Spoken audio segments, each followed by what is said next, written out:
اعوذ باللہ من الشیطان الرجیم اعوذ بکلمات اللہ التامات من شر ما خلق اعوذ بکلمات اللہ التامات من شر ما خلق اعوذ بکلمات اللہ التامات من شر ما خلق اعوذ باللہ السمیع العلیم من الشیطان الرجیم اعوذ باللہ السمیع العلیم من الشیطان الرجیم اعوذ باللہ السمیع العلیم من الشیطان الرجیم ابا واستکبر وکان من الکافرین. یہ ٹکڑا تھا آیت کا. پہلی آیت یہ تھی جو ہو چکی کئی اتواروں میں، وَإِذْ قُلْنَا لِلْمَلَائِكَةِ اسْجُدُوا لِآدَمَ فَسَجَدُوا إِلَّا إِبْلِيسَ. جب ہم نے فرشتوں سے کہا کہ آدم کو سجدہ کرو تو سب نے سجدہ کیا بجز ابلیس کے. یہ کئی اتواروں سے یہ مضمون چل رہا تھا، یہ تمام سامعین نے سن لیا ہے، اب اس کے اعادے کی ضرورت نہیں. آج جو لوگ نئے آئے ہیں وہ پھر کسی وقت آگے کہیں بحث آئے گی تو اس میں سن لیں گے. اور مضمون اس میں یہ تھا کہ ملائکہ افضل ہیں یا انبیاء علیہم السلام افضل ہیں. تو میں نے عقلی اور نقلی دونوں طریقوں سے یہ ثابت کر دیا تھا کہ انبیاء علیہم السلام افضل ہیں. اس مسئلے میں آ چکا تھا. اگرچہ آج کا دن تو ایسا تھا کہ وہ دوسرے قسم کے مضمون کا اس میں، لیکن آیت چل رہی ہے اس لیے اس کو مضمون کو ختم کرنا.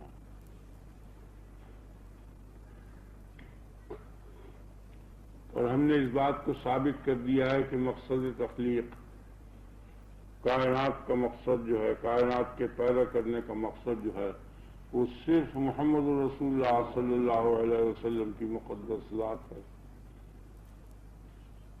مقصود کائنات انسان ہے اور انسانوں میں مقصود انبیاء علیہ السلام ہے، اور انبیاء علیہ السلام میں اہم ترین مقصود تخلیق کے محمد رسول اللہ صلی اللہ علیہ وسلم ہے. اور اس مضمون کو عقلی اور شرعی دونوں طریقوں سے ثابت کر دیا ہے. یہ مضمون اس بحث میں تو نہیں آیا پچھلی تقریروں میں، لیکن یہ آ گیا کہ انبیاء علیہ السلام ملائکہ سے اور تمام کائنات سے افضل ہے. اب چونکہ اس دن سے بھی اس کا علاقہ ہے تو ایک ٹکڑا اس کے متعلق میں یہاں بھی بیان کر دوں تاکہ عید میلاد کے سلسلے میں وہ تقریب ہو جائے کہ مقصود کائنات انبیاء علیہ السلام ہیں، اور کوئی بھی کائنات میں سے کوئی نوع کائناتی ایسی نہیں ہے جو مقصود ہو. اور دلیل اس کی پہلے بھی بیان کر دی، اور اب بھی سمجھ لیں آپ کہ جو چیز مقصود ہوا کرتی ہے وہ پیچھے ہوتی ہے، پہلے اس کے اسباب اور ذرائع ہوا کرتے ہیں. جو بھی چیز آپ کو بنانی ہو اس کے مواد، سامان، اسباب وغیرہ مہیا پہلے کیے جاتے ہیں، پھر وہ شے تیار کی جاتی ہے. اور جس شے کے بعد کوئی شے تیار نہ کی جائے بس وہی شے مقصود ثانی کی ہوا کرتی ہے. جیسے اب مکان بنوانا ہے تو مکان بنوانے میں جن جن سامانوں کی ضرورت ہے، اینٹ ہے، پتھر ہے، لکڑی ہے، لوہا ہے، کنڈا ہے وغیرہ وغیرہ، یہ سب اشیاء پہلے سے مہیا کی جائیں گی. پھر ان کو جمع کر کے اور ترکیب دے کے مکان بنا لیا جائے گا. جب مکان بن جائے گا تو مکان بننے کے بعد پھر کوئی شے نہیں بنی جائے گی. تو مقصد جو ہے صانع کا اور معمار کا، وہ صرف چونکہ مکان بنانا تھا اس لیے وہ بن گیا، اس کے بعد کوئی جدید تعمیر وہ نہیں کرنے. یہ عقلی بات ہے، بالکل سمجھ میں آتی ہے یا نہیں آئی؟ بالکل کھلی ہوئی چیز ہے.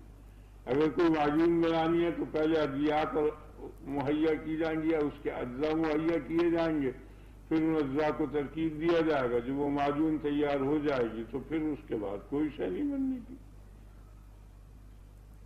تو اللہ تبارک و تعالی نے کائنات میں جتنی نوعیں موجودات کی پیدا کی ہیں ان سب کے بعد انسان کو پیدا کیا ہے. اور اس کا پتہ کیونکہ چلا کہ یہ سب کے بعد پیدا کیا ہے کہ جتنی نوعیں تھیں وہ سب کی سب انسان میں خرچ اور صرف ہو رہی تھی، انسان کے کام میں آ رہی تھی. جس طرح سے کیا بات آواز نہیں آ رہی؟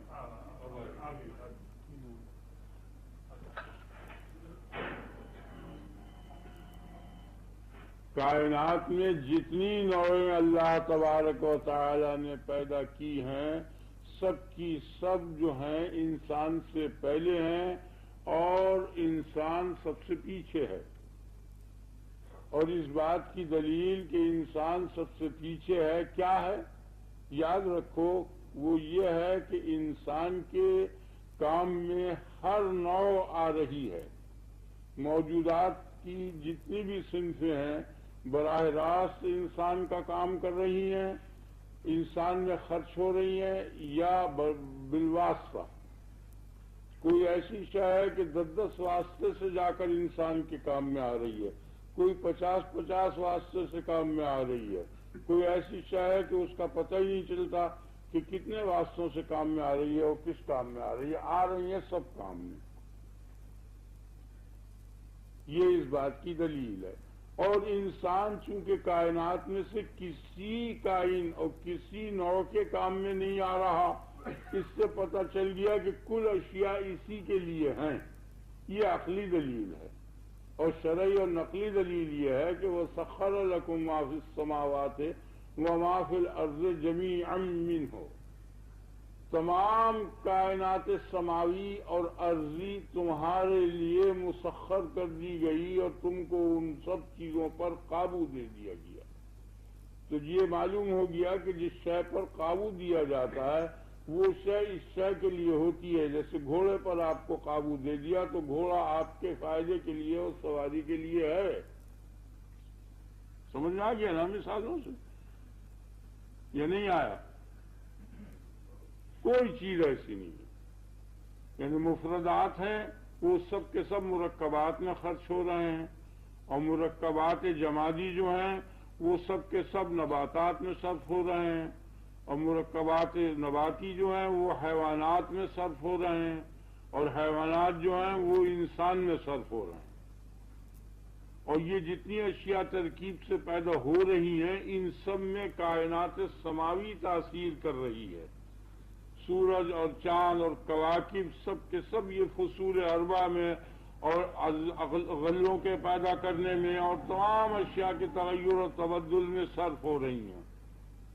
آگے نا آپ کے خیال میں؟ اور ایک اور طریقے سے بھی علم حیات کے طریقے سے بھی اس کو سمجھا دوں گا، لیکن آج کا سبق آپ کا رہ جائے گا. آج تو ہم تقریب کے واسطے کہ آج کے دن چونکہ مخصوص ہے عید میلاد کا، اس لیے اس دن میں ایک ذرا سا ٹکڑا آ گیا تھا تو میں اس کو ختم کر دیتا ہوں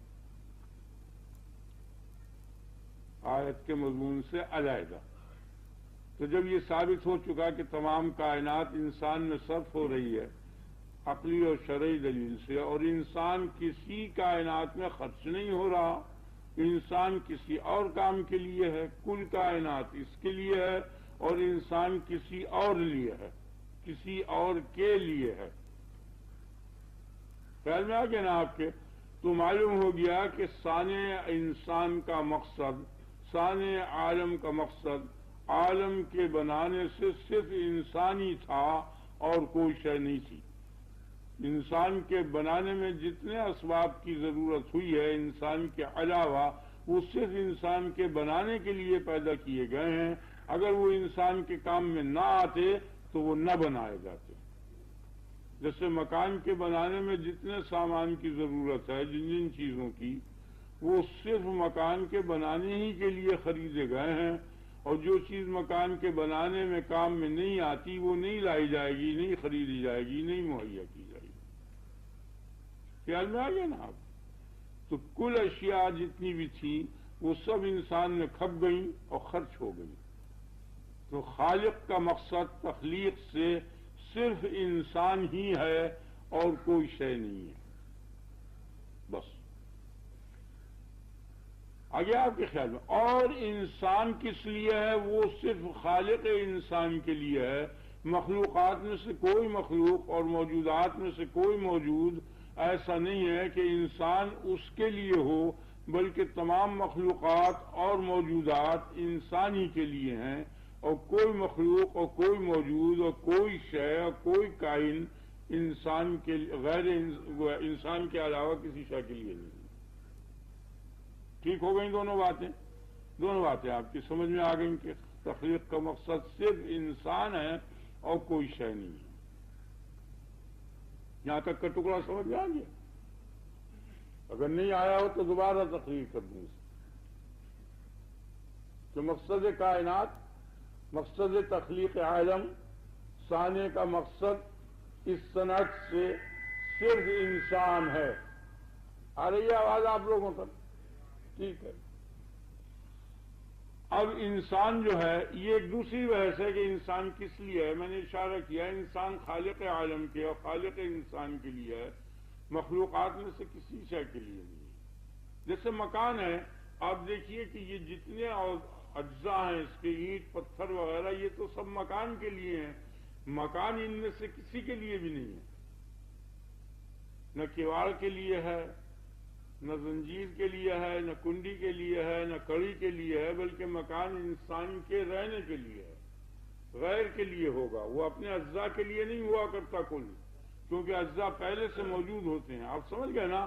اجزاء جو ہیں وہ تو مرکب کے لیے ہوتے ہیں، اور مرکب جو ہوتا ہے وہ اجزاء کے لیے نہیں ہوا کرتا، مرکب اجزاء سے خارج ہوا کرتا ہے۔ آپ سمجھ گئے یا نہیں؟ یہ بہت عظیم الشان قانون ہے جو فلسفے کے مسائل میں اور کلام کے مسائل میں آپ اور قریب آتے جائیے۔ اگر آواز نہیں پہنچ رہی، لازمی کہ مرکب ہمیشہ مفرد سے خارج ہوتا ہے، کل جو ہے وہ جز سے خارج ہوا کرتا ہے، علیحدہ ہوتا ہے۔ ویسے معلوم ہوتا ہے اندر، لیکن ہوتا ہے الگ۔ آپ سمجھ گئے یا نہیں؟ کیوں؟ اگر کل جو ہے جز سے خارج نہیں ہونے کا تو پھر دو ہی صورتیں ہوں گی، یا تو جز میں داخل ہوگا یا بعینہ ہی جز ہوگا، کیونکہ ہر شے کی تین حالتیں ہیں۔ ایک شے دوسری شے کا یا تو عین ہے یا جز ہے یا خارج ہے، تین ہی صورتیں ہیں۔ جب دو چیزوں میں علاقہ دیکھیں گے آپ تو ایک شے دوسری شے کا یا تو بعینہ ہی عین ہوگا، جیسے انسان اور ناطق، کہ جو انسان ہے وہی ناطق ہے، جو ناطق ہے وہی انسان ہے۔ یہ انسان ذی حیات ہے، حیوان ہے، تو یہ حیوان انسان کا جز ہے۔ حیوان اور کوئی اور شے مل کر انسان بنا ہے،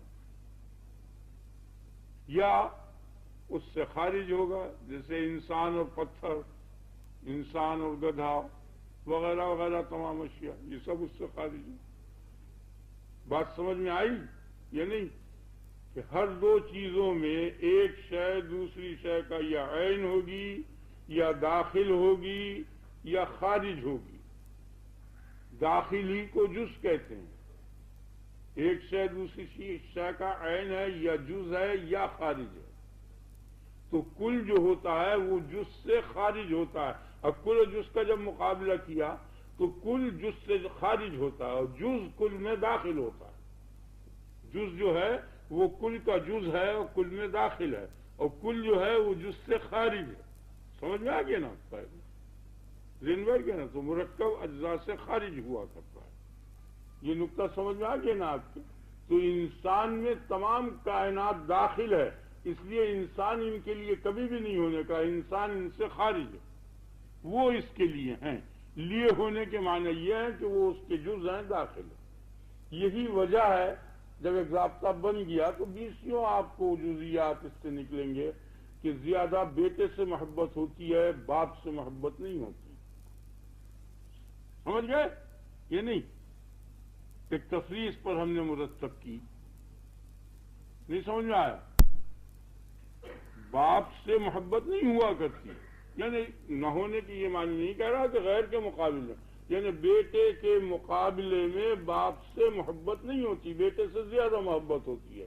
سب سے زیادہ محبت بیٹے ہی سے ہوتی ہے، کیونکہ بیٹا داخل ہے، جز ہے، اور باپ جو ہے وہ کل ہے، باپ کا تو یہ جز ہے نا۔ نہیں سمجھے آپ؟ سمجھ میں آ رہا ہے نا؟ باپ کا تو یہ جز ہے اور بیٹا اس کا جز ہے، تو یہ اپنے جز سے جو ہے محبت کرے گا، اپنے کل سے نہیں کرے گا، وہ کل اس سے محبت کرے گا۔ ذہن میں بیٹھ جانا۔ تو باپ چونکہ خارج ہوتا ہے بیٹے سے، اس لیے بیٹے کو باپ سے اتنی محبت نہیں ہوتی جتنی محبت کے اپنے بیٹے سے ہوتی ہے، کہ وہ اپنا بیٹا اس کا جز ہوتا ہے، اور باپ جو ہے وہ اس کا جز نہیں ہے، بلکہ باپ کا یہ جز ہے۔ اس باپ کو اس سے محبت ہوگی، اس کو اپنے جز سے محبت ہوگی، اور اس محبت نہ ہونے کی علت کیا ہے؟ وہ یہ جو میں نے آپ کو بتائی کہ کل اور مرکب جز اور مفرد سے خارج ہوا کرتا ہے، وہ غیر چیز ہے۔ آپ سمجھ گئے نا؟ یہ نہیں سمجھ میں آیا؟ بڑی عجیب تحقیق ہے نا۔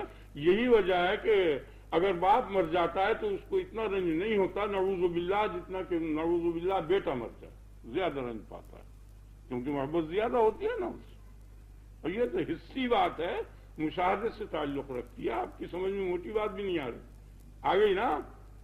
ٹھیک، بالکل۔ تو انسان جو ہے یہ مرکب کائنات ہے، کل کائنات اس کا جز ہے، آگے نا آپ کے۔ تو کل کائنات کو اس سے محبت ہے کہ وہ اس کا جز ہے، یہ اس کی عنایت ہے۔ اگر یہ نہ ہوتا تو یہ کوئی شے نہ ہوتی، سمجھے؟ مکان کی برکت ہے یہ کہ جتنے اجزاء ہیں یہ مہیا ہوئے، اسی کی رحمت و برکت سے یہ اجزاء متحقق ہوئے۔ اگر مکان بنانا مقصود نہ ہوتا تو نہ کیواڑ آتا، نہ اینٹ آتی، نہ چونا آتا، کچھ بھی نہیں آتا۔ یہ تو سب اسی کرم اور رحم کا نتیجہ ہے۔ بہت عجیب و غریب بات ہے، بہت غور سے سنو، بہت تأمل کرنا پڑے گا۔ آپ سمجھ رہے ہو یا نہیں سمجھے؟ یعنی مرکب کی عنایت ہے، مرکب کا وجود رحمت ہے اجزاء کے لیے، اجزاء کا تحقق ہی اسی بنا پر ہوا ہے کہ یہ مرکب حاصل کیا جائے۔ سمجھ میں آ گیا ہے یا نہیں سمجھ میں آیا؟ ہر جگہ دیکھ لیجیے آپ، تمام مرکبات میں یعنی موٹر مقصود ہے نا، اصل مقصد تو موٹر ہے، اور اس کے جتنے اجزاء ہیں وہ سب اسی کے لیے لائے گئے ہیں۔ اگر موٹر نہ ہوتی تو یہ نہ ہوتے۔ ٹھیک، سمجھ میں آ گیا نا یا نہیں؟ تو اگر انسان نہ ہوتا تو کائنات نہ ہوتی۔ اب تو سمجھ میں آ گیا نا؟ تو انسانی کی برکت اور انسانی کی رحمت کی بنا پر اس کے تمام اجزاء جو ہیں وہ سب متحقق ہو گئے۔ خوب سمجھ گئے اسے اچھی طرح سے؟ یعنی یہ اس کی برکت اور رحمت کے معنی بھی سمجھ گئے یا نہیں سمجھے؟ یعنی وہ شے نہ ہوتی تو یہ کہاں سے ہوتا؟ کیا ضرورت تھی اس وقت اینٹ کے لانے کی، چونے کے لانے کی، پرزے کی، ہینگل کی، ان چیزوں کی کیا ضرورت ہوتی؟ نہ لائی جاتی۔ سمجھ میں آ گیا نا؟ تو یہاں تو خرید کے لائی جا رہی ہیں، وہاں پیدا کیا جا رہا ہے، چیز ایک ہی ہے وہ۔ سمجھ میں آ گیا نا اچھی طرح سے؟ تو مرکب کی رحمت اور مرکب کی عنایت اور مرکب کی برکت سے اجزاء کا وجود متحقق ہوا ہے، ہاں وہ مہیا کیا جائے یا موجود کیا جائے، دونوں صورتوں۔ ہمارے یہاں مہیا کرتے ہیں بنی بنائی چیزوں کو، اور خدا کے ہاں بنی بنائی چیزوں کو مہیا نہیں کیا جاتا۔ وہاں مہیا کرنا، ایجاد کرنا اور پیدا کرنے کے معنی۔ تو جتنے بھی اجزاء مرکب کے ہیں، انسان کے ہیں، ان تمام اجزاء کو پیدا کیا، اور یہ ان تمام اجزاء پر عنایت ہے اور رحمت ہے اس کا پیدا ہونا۔ اس کی وجہ سے تمام اشیاء کو پیدا کیا گیا ہے، اسی وجہ سے فرمایا وَمَا أَرْسَلْنَاكَ إِلَّا رَحْمَةً لِّلْعَالَمِينَ، ہم نے تم کو تمام عالموں کے لیے رحمت پیدا کیا، بنایا ہے۔ جتنے بھی عالم ہیں سب کے لیے تم رحمت ہو۔ رحمت تو جب ہی ہوگے کہ جب تمہارے سے یہ تمام اجزاء سے ہی تم بنے ہو، تمام اجزاء تمہارے لیے جمع ہوئے ہیں۔ اگر تم نہ ہوتے تو ان میں سے کوئی نہ ہوتا، تو ان کو وجود جو ملا ہے یہ صرف تمہاری رحمت اور تمہاری عنایت سے، تمام اشیاء کے لیے تم باعث رحمت۔ ذہن میں بیٹھ گیا نا آپ سمجھ گئے اس کو؟ یہ شرع کے بھی مطابق ہے اور عقلی دلیل ہے یہ، اور شرعی دلیل وَمَا أَرْسَلْنَاكَ إِلَّا رَحْمَةً لِّلْعَالَمِينَ۔ سمجھ میں آ گیا آپ؟ جہاں نقطہ نہ سمجھ میں آیا ہو وہاں سمجھ لیں ہم۔ ٹھیک، تو مقصود بالذات انسان ہے، انسان کے واسطے تمام اشیاء پیدا کی گئیں، انسان کے لیے یہ سب چیزیں بنائی گئی۔ اب انسانوں کی 3 قسمیں ہیں، بعض انسان کافر ہیں، بعض مومن ہیں، بعض نبی ہیں۔ ایک ایک ٹکڑے کو الگ الگ سمجھ لو. یہ بات سمجھ میں آ گئی، صاف ہے، اس میں کوئی شبہ نہیں. انسان کی 3 قسمیں. اب یہاں ذرا سے یہ شبہ ہوتا ہے نا کہ ابو لہب و فرعون و کافر بھی تو پیدا ہوئے ہیں، نہیں آیا آپ کے خیال ذہن بیٹھ گیا نا؟ تو اس کی متعلق آپ اچھی طرح سمجھ لو کہ یہ کیوں کر رحمت ہو سکتے ہیں، یہ کیوں کر اچھے ہو سکتے ہیں. نہیں ٹھیک، اصل میں وہ نوع جو ہے وہ رحمت ہے. وہ نوع، آواز نہیں آ رہی؟ ٹھیک کیجیے. اگر یہ مضمون نہیں پہنچا تو بیکار ہو گیا وقت. اگر یہ مضمون آپ کے کانوں تک نہیں پہنچا تو سال بھر کی محنت بیکار گئی. اب آ رہی ہے؟ میں نے آپ کے سامنے بیان کیا کہ انسان تمام عالموں کے لیے رحمت ہے. یہ پہنچ گیا. اور دلیل یہ بیان کی کہ یہ مرکب ہے اور جتنے اجزاء ہیں وہ سب مرکب کے لیے ہوتے ہیں اور مرکب ہی کی وجہ سے یہ چیزیں ہوا کرتی ہیں. اور جو شے کسی شے کی وجہ سے ہو اس شے کی اس شے پر رحمت ہے اور عنایت ہے کہ اس کی وجہ سے اس کا وجود ہوا. یہ دلیل عقلی بیان کی. سمجھ میں آ گئی؟ آواز پہنچ رہی ہے؟ جب بھی نہ پہنچے آپ فوراً کہیے تو اور وجہ کو آ جائیں گے باہر بیٹھ کے بیان کریں. سمجھ میں آ گیا؟ آپ کی سمجھ میں یہاں تک مضمون آ گیا؟ انسان جو ہے کل کائنات کا مقصد ہے. اب انسان کی 3 قسمیں ہیں، ایک مومن، ایک کافر، ایک نبی. تو کافر کے متعلق فرمایا اولئک شر البریہ، اولئک کالانعام بل ہم اضل. یہ مثل چوپایوں کے ہیں بلکہ چوپایوں سے بھی زیادہ بدتر. اس وقت اس مضمون کی تفصیل کی ضرورت نہیں ہے. پھر رکا.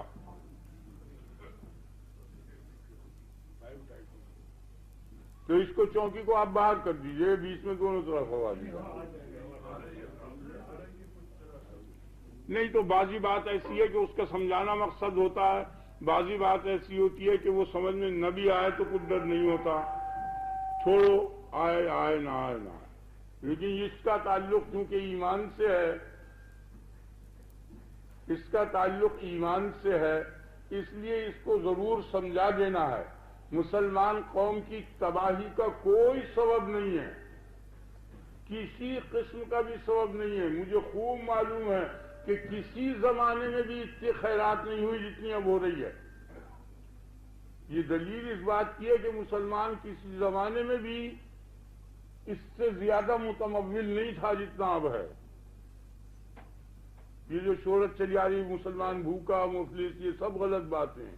مسلمان کی تباہی کا سبب یہ دولت کی کمی نہیں ہے، بلکہ مسلمان کی تباہی کا سبب یہی چیز ہے جو میں بیان کر رہا ہوں کہ اس کو اپنے نبی سے بالکل تعلق باقی نہیں رہا. یہ بے تعلقی اس کی گویا تباہی کا سبب بنی ہے اور کوئی شے نہیں. صحیح علاقہ نبی سے نہیں رہا بس. اور اس کے مختلف اسباب ہوئے جن اسباب کی بنا پر یہ چیز بڑھی اور بڑھتے بڑھتے بڑھتے بڑھتے ابھی 7 پر پہنچ گئی. اب شاید کروڑوں 2-4 آدمی ایسے نکلیں گے کہ جن کو اپنے نبی سے صحیح علاقہ ہوگا جو علاقہ ہونا چاہیے.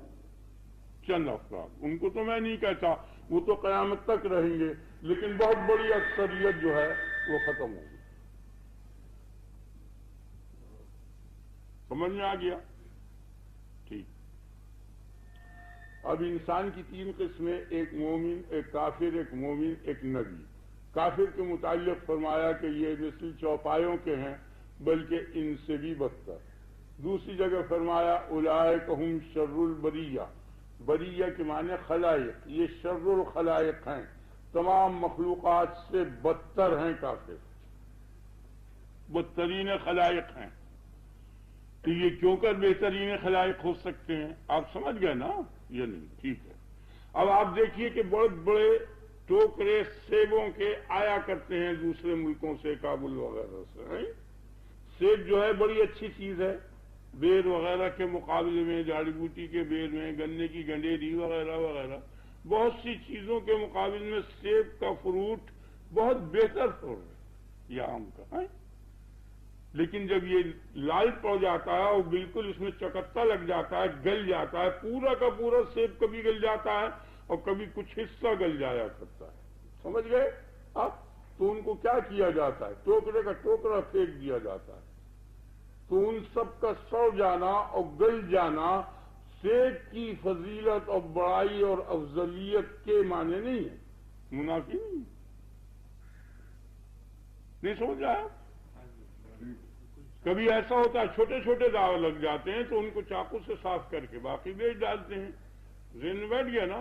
اسی کا نام فسق و فجور ہے۔ جہاں جہاں چھوٹے چھوٹے داغ لگ گئے ہیں ان کو تو کاٹ کوٹ کے نکال دیا جائے گا اور باقی بک جائے گا، کھانے میں آ جائے گا، اور جو پورا کا پورا گل گیا اور سڑ گیا وہ پھینکا ہی جائے گا، سمجھ میں آ گیا؟ اس کے مقابل میں گھٹیا سے گھٹیا کچا بیر بھی اگر ہوگا تو وہ رکھ لیا جائے گا اور سڑے ہوئے سیب کو پھینک دیا جائے گا۔ ذہن میں بیٹھ گیا؟ جیسے قورمہ ہے بہت اعلیٰ درجے کا، عمدہ، اب اس میں نمک دگنا ہو گیا ہے اور وہ بالکل نہیں کھایا جا سکتا تو پورا کا پورا پھینک دیا جائے گا، یا اس میں چوہا گر پڑا یا سانپ یا بچھو یا گھن کھجورا گر پڑا تو دیکھ کی دیکھ خراب ہو گئی نا، تو اس سب کو پھینک دیا جائے گا۔ اور باورچی نے جن اجزاء سے انہیں بنایا تھا ان میں گھٹیا سے گھٹیا جز جو تھا نمک تھا، تو وہ جو بچا ہوا نمک چھٹانک دو چھٹانک تولا دو تولا رہ گیا ہے وہ نہیں پھینکا جائے گا، اس کی پڑیا بنا کے گھر میں رکھی جائے گی، وہ کام کی چیز ہے، اور پورے قورمے کی دیکھ پھینک دی جائے گی، سمجھ جائیں گے نا؟ تو وہ اس مٹی، نمک کی مٹی سے بھی بدتر ہو گیا۔ اسی کو کہے گا یقول الکافر یا لیتنی کنت ترابا، اس دن کافر یہ کہے گا کہ اے کاش میں مٹی ہوتا، یعنی قورمے کا نمک ہوتا کہ وہ تو گھر میں رکھ لیا گیا، دیکھ پوری کی پوری پھینک دی گئی۔ تو سڑنے کے کیا معنی؟ کام میں نہ آنا۔ تو انسان جس کام کے لیے پیدا ہوا تھا اس کام میں نہ آیا وہ، تو وہ ایسا ہے جیسے کہ پوری دیر سڑ گئی یا پورے سیب کی ٹوکری سڑ گئی۔ یہ پیدا ہوا تھا اپنے رب کے لیے، لیکن یہ آپ کے رب کے لیے نہ ہوا بلکہ ان چیزوں کے لیے ہوا کہ جو چیزیں اس کے لیے تھیں، نہیں سمجھے؟ تو یہ گویا سڑ گیا، بیکار ہو گیا، اس کو پھینک دینا چاہیے۔ یہی معنی جہنم کے ہیں، یہی معنی بدترین خلائق کے ہیں جو میں نے تم کو سمجھا دیے، اور شاید اس سے زیادہ وضاحت کہیں نہیں ملے گی۔ آپ کی سمجھ میں آ گیا یا نہیں؟ تو اس ٹوکرے میں سے جو گلے سڑے سیب تھے، جتنے سڑ چکے تھے ان کو تو سب کو نکال کر پھینک دیا۔ اسی پھینکنے کے معنی جہنم میں جانے کے، وہ ایک ہی چیز۔ اب رہ گیا مومن، تو مومن کا وجود جو ہے وہ مستقل نہیں ہے۔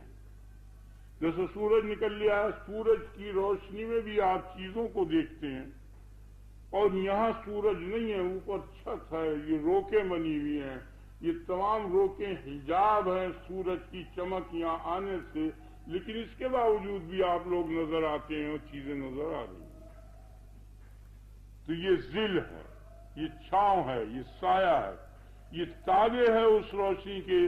اگر وہ روشنی سورج کی نہ ہو تو بغیر بجلی اور چراغ کے یہاں آپ بیٹھ نہیں سکتے، اندھیرا ہے۔ تو یہ روشنی چھاؤں کی تابع ہے اصلی روشنی کے، اگر اصلی روشنی نہ ہو تو یہ نہیں ہو سکتی۔ تو مومن کا ایمان اور مومن کا وجود ہو نہیں سکتا اگر نبی کا وجود نہ ہو۔ اصلی وجود جو ہے انسانی وہ نبی کا ہے، اور انسانی جو مومن کا وجود انسانیت کا ہے وہ ظل اور چھاؤں کی مثل ہے اور اس کے تابع ہے، وہ متحقق نہیں ہو سکتا۔ ویسے بھی دیکھ لیجیے مومن کہاں سے ہوگا اگر نبی نہ بتائے؟ سمجھ میں آ گیا؟ تو مستقل انسان جو ہوا وہ نبی ہوا۔ آپ کی سمجھ میں؟ اصل انسان جو ہے وہ صرف نبی ہے، اور مومن جو ہے وہ ظل اور چھاؤں ہے، وہ اصلی انسان نہیں ہے بلکہ اصلی انسان کا ظل ہے وہ پڑتا۔ اور کافر جو ہے وہ سڑا ہوا انسان ہے، سمجھ گئے نا؟ اسی لیے فرمایا وَلَقَدْ خَلَقْنَا الْإِنسَانَ فِي أَحْسَنِ تَقْوِيمٍ۔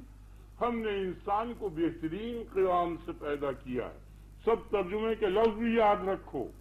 یہ بالکل نقص ہے. خلقنا الانسان کیا مانے؟ آدمی کو بہترین اجزاء سے، بہترین قیام سے اس کو تیار کیا ہے. ثم رددناه اسفل سافلین، پھر اس کو بدترین اسفل سافلین میں جھونک دیا. یہ وہی کافر ہے، سڑ گیا، بیکار سمجھو. تو اصل انسان نبی نکلا. ٹھیک ہو گیا نا؟ اصلی انسانیت نبوت ہوئی، نبی اصل انسان ہے. باقی مومن وہ عارضی انسان ہے، ذل ہے اس کا. کافر وہ سڑا ہوا انسان ہے، پھینکنے کے قابل کوڑا ہے، ختم ہو. تو مقصد کائنات، مقصد تخلیق کائنات انبیاء علیہ السلام ہوئے. آپ کی سمجھ میں آ گیا؟ ٹھیک ہے یہ بات. اب اللہ تبارک و تعالی نے انسانی نبوت کو پیدا کیا. پہلی نبوت جو ہے وہ آدم علیہ السلام کی ہے. یا آدم اسکن انت وزوجک الجنہ. یا یہ بھی بات تم سمجھ لو، آج تک بہت دیرینہ صدیوں سے لوگ نبوت کے صحیح معنی نہیں سمجھتے.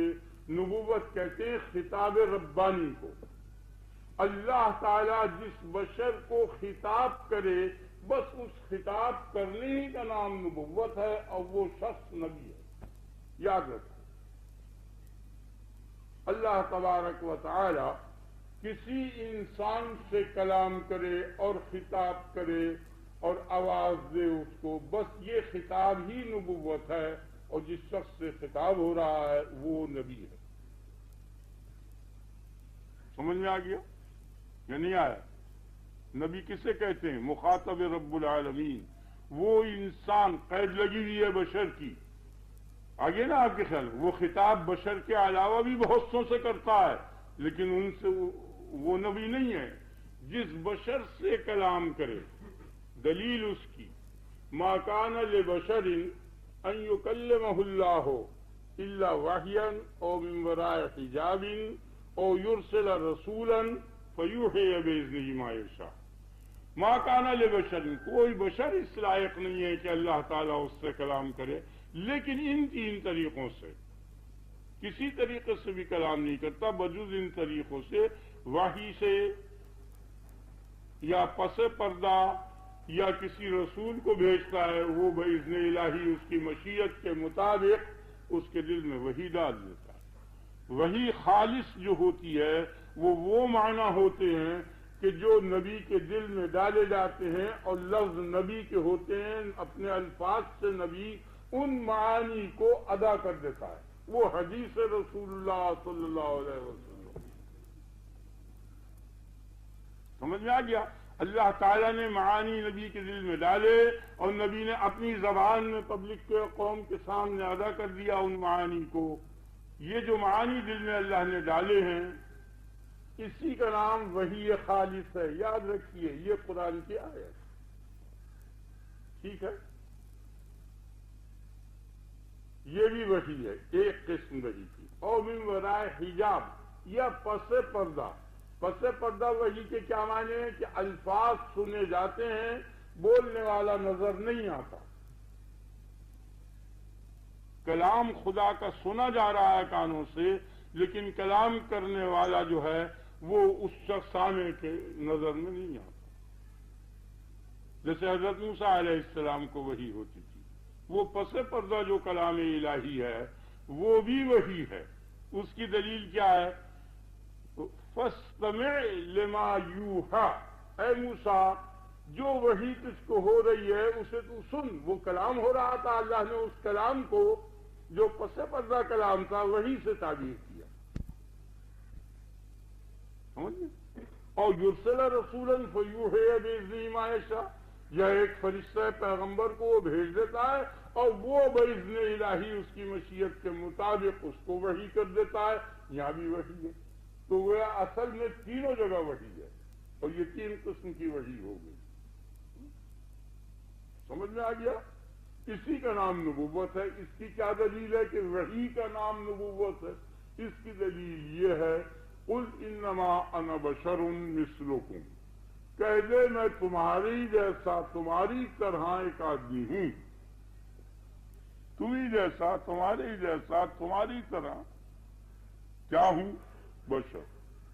کیا فرق ہے؟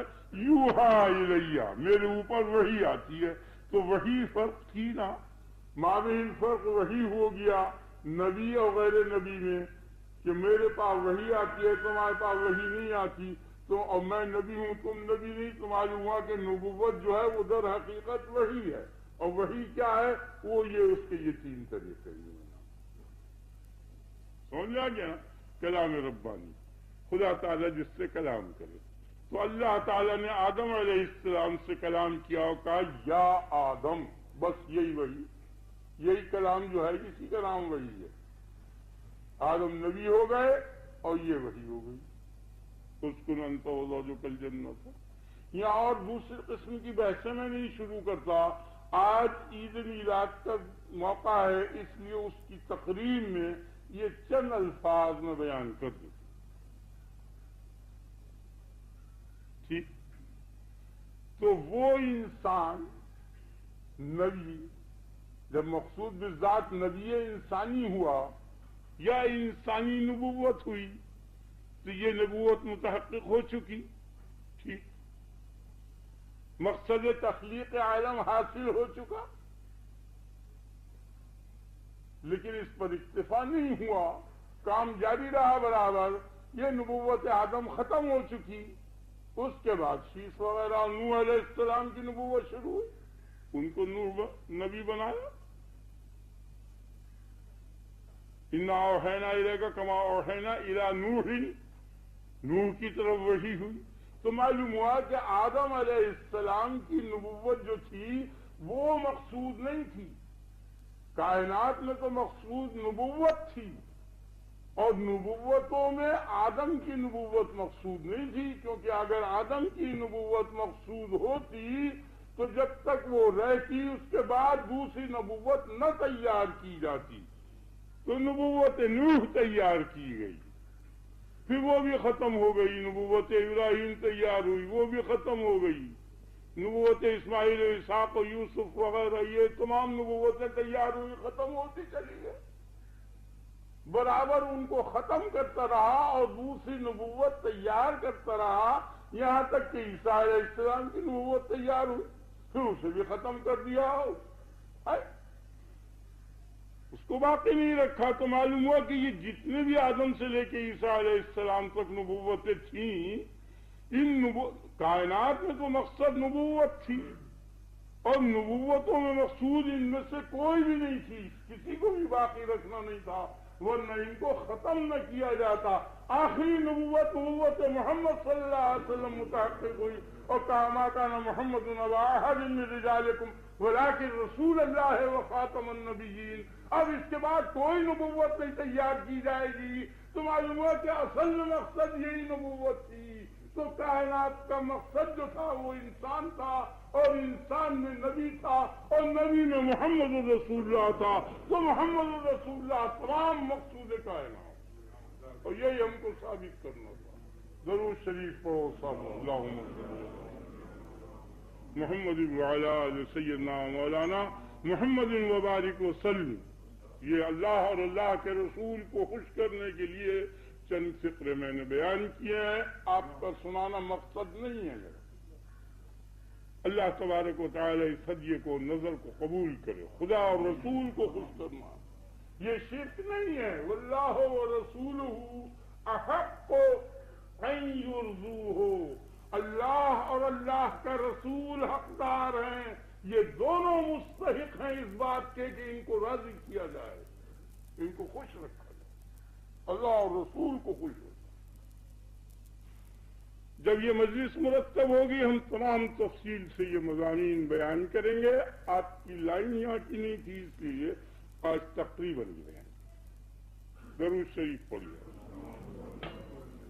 آیت کا جو سبق ہے وہ بہت باریک اور دقیق ہے، اگر آپ غور کریں گے اور سمجھیں گے تب تو آئے گا. وہ مضمون ختم کر دیا میں نے, میں اسے شروع تفسیر کو کر دیتا ہوں. آپ دیکھیے کیا بتا ہے. اگر آپ سب جم کے سنیں اور غور سے سنیں تو میں شروع کر دوں, میں اگلے اتوار پر رکھوں.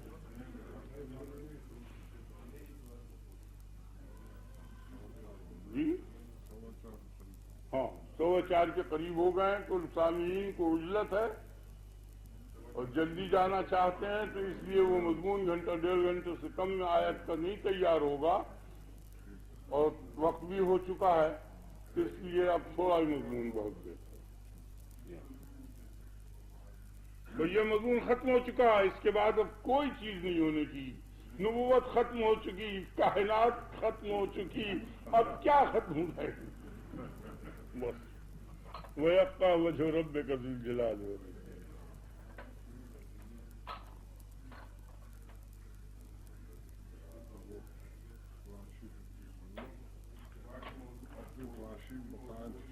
وہ تقریر مرتب جو ہوگی نہیں ہو سکتی. باقی اتنی رکھی ہے, بہت کافی مضمون ہے.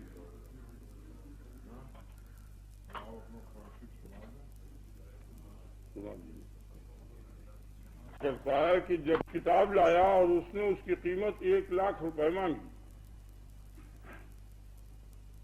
اتنی قیمتی چیز کسی نے خریدی نہیں.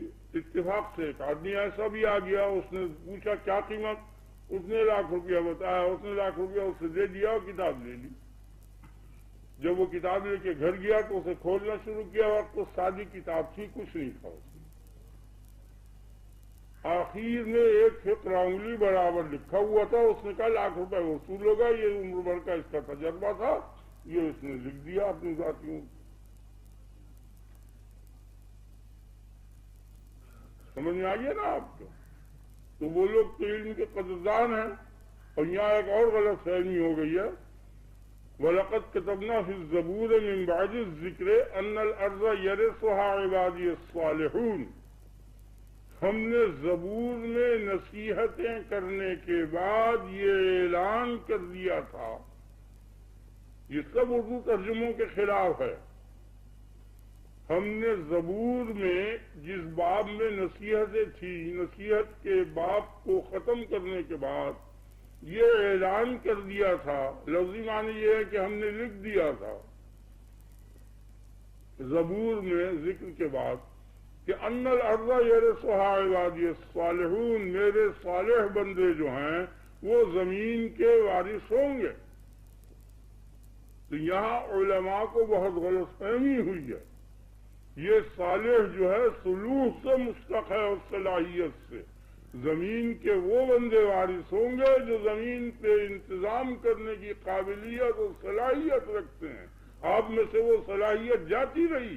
ایک فقرے کا 1,00,000 روپیہ دے کے چلا گیا.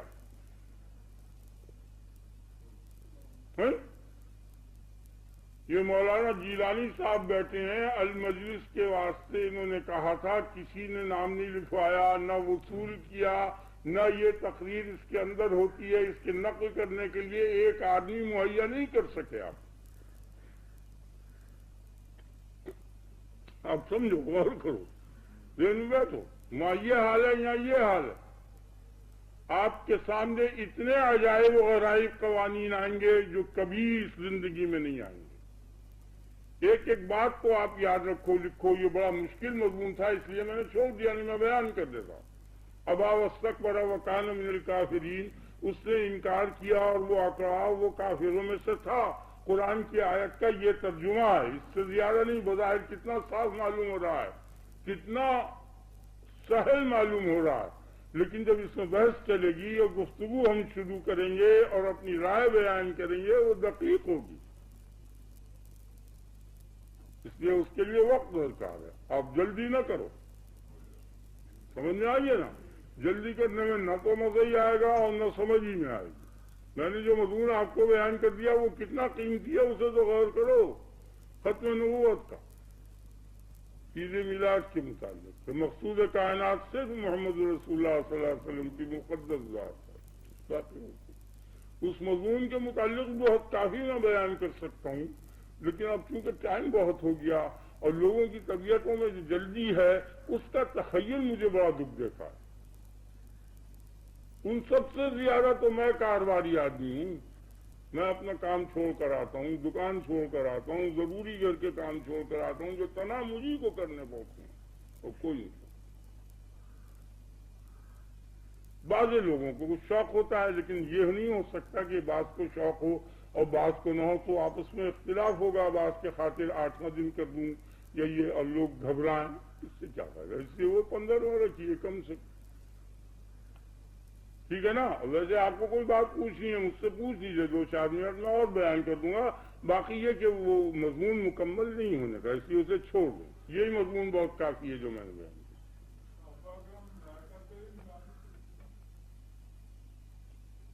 بس اب جی کیا کریں.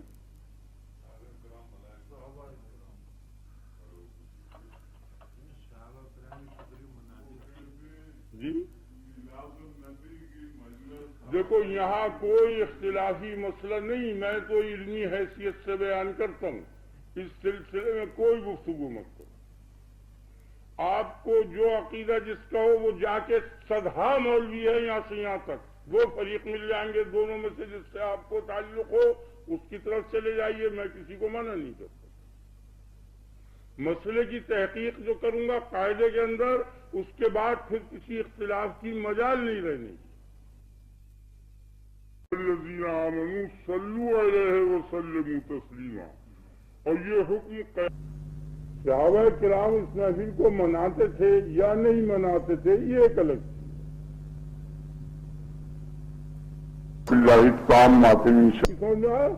یہ نہیں. یا تو حکم یہ ہو رہا ہے کہ یا ایھا الذین آمنوا صلوا علیہ وسلموا تسلیما, اور یہ حکم قیامت تک, اس جس سے یہ آیت نازل ہوئی ہے اس وقت سے لے کے قیامت تک کے مومن کے لیے شامل ہے. ہر مومن پر لازم ہے, امر ہے صلو, تو صلا وسلموا تسلیم. تسلیم اس کا مصدر ہے, باب تفعیل کا خاصہ ہے تکثیر اور مبالغے کا. کثرت سے درود و سلام پڑھو تاکہ اس جماعت کے علیا کے ساتھ تمہارا انسلاک ہو جائے اور تم اس جماعت سے ملحق ہو جاؤ. وہ جماعت, وہ ملائے اعلیٰ, وہ محفل کہ جس محفل کا میر محفل اللہ ہے, اللہ اور جمی ملائکہ. ان اللہ و ملائکتہ, اے جمیع ملائکتہ. تو مول صاحب آپ سمجھ گئے, جمع مضاف عام ہوتی ہے, یہ فارمولہ اصول فقہ کا. ملائکتہ کے کیا معنی, جمیع ملائکتہ. والذین جاہدوا فینا لنہدینہم سبلنا. جو لوگ ہمارے بارے میں, ہمارے راستے میں کوشش کرتے ہیں, لنہدینہم سبلنا, سبل جمع سبیل کی, اور یہ مضاف نا کی طرف, ہماری طرف. ہم اپنے تمام راستے اس کے لیے کھول دیتے ہیں, چاہے جس راستے سے آ جائے. ہاں, تو اللہ اور تمام فرشتے صلوات بھیجتے ہیں نبی پر. اے ایمان والوں, یہ اے ایمان والوں جو ہے یہ اس وقت سے جب سے یہ آیت آئی ہے اور قیامت تک کے مومن سب کو شامل ہے. سب کو حکم ہو رہا ہے کہ تم ہماری جماعت کے ساتھ, میرے ساتھ اور میرے فرشتوں کے ساتھ تم بھی اس فعل میں مشترک ہو جاؤ, منسلک ہو جاؤ, داخل ہو جاؤ. تو صحابہ کرام سے زیادہ کون اس آیت پر عمل کرے گا. رہا طریقہ ادائے اس دروس کی اور اس کی بابت مجھے کچھ علم نہیں کہ وہ کس طریقے پر کیا کرتے تھے. اس آیت پہ عمل وہ کس طریقے پر کرتے تھے مجھے اس کا علم نہیں. جو طریقہ ہوگا اس زمانے میں رائے وہ کرتے. آپ سمجھ گئے نا, تو اس میں الجھنا نہیں چاہیے. آپ کا جو عقیدہ ہے آپ کیجیے, مجھے اختلاف نہیں کہ دونوں فریقوں سے جو چاہے کر. میں کسی سے الجھتا نہیں, جھگڑتا نہیں. اسی لیے یہ مسائل نہیں بیان کرتا. یہ علم کا خاتمہ کر دیں گے, ستیاناش کر دیں گے. اس علم کی بحث کرنے والی دونوں جماعتوں کو کچھ نہیں آتا. اب صاف لوگوں میں تو خواہ مخواہ الجھ رہا ہے چند باتوں پر بے کا. سیدھی آیت موجود ہے، اس کے مطابق آپ عمل جس طریقے پر کر سکیں کر لیں ختم۔ اور یہ کہ کسی ایک خیال کو اپنے خیال میں سچا سمجھنا اور دوسرے خیال والے کو غلط سمجھنا، جب تک کہ اس کے ساتھ کوئی حمایت نہ ہو، سند نہ ہو، دلیل نہ ہو، برا۔